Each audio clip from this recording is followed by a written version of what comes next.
સુરેન્દ્રનગર જિલ્લાના ચુડા તાલુકાના કોરડા ગામમાં આવેલી કોરડા માધ્યમિક શાળાની જમીન પર ગેરકાયદેસર દબાણના ગંભીર આક્ષેપો સામે આવી રહ્યા છે। ગ્રામજનોએ આ મામલે લીંબડી પ્રાંત અધિકારીને લેખિત આવેદનપત્ર આપી તાત્કાલિક દબાણ દૂર કરવા અને જવાબદારો સામે કડક કાયદેસરની કાર્યવાહી કરવાની માંગ ઉઠવા પામી છે।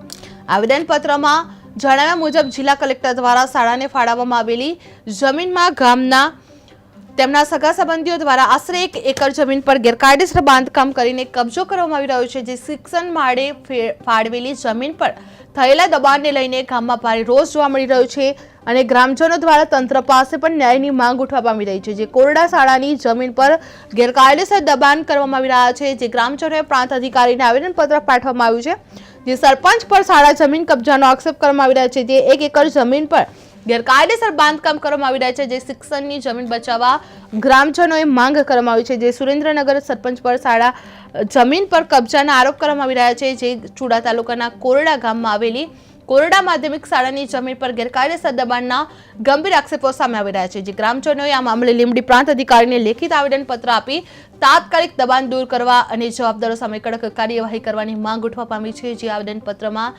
જણાવ્યા મુજબ જિલ્લા કલેક્ટર દ્વારા શાળાને ફાળવવામાં આવેલી જમીનમાં ગામના વર્તમાન સરપંચ તથા તેમના સગા બંધીઓ દ્વારા આશરે 1 એકર જમીન પર ગેરકાયદેસર બાંધકામ કરીને કબજો કરવામાં આવી રહ્યો છે, જે શિક્ષણ માટે ફાળવેલી જમીન પર થયેલા દબાણને લઈને ગામમાં ભારે રોષ પણ જોવા મળી રહ્યો હતો અને ગ્રામજનો દ્વારા તંત્ર પાસે ન્યાયની માંગ ઉઠવા પામી હતી।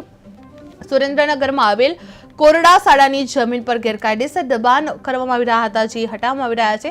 જે ગ્રામજનોએ પ્રાંત અધિકારીને આવેદનપત્ર આપવામાં આવ્યું છે, જે સરપંચ શાળા જમીન કબજાનો આક્ષેપ ઉઠાવવામાં પામી રહ્યો છે। જે 1 એકર જમીન પર ગેરકાયદેસર બાંધકામ કરવાની શિક્ષણની જમીન બચાવવા ગ્રામજનોએ માંગ ઉઠવા પામી છે।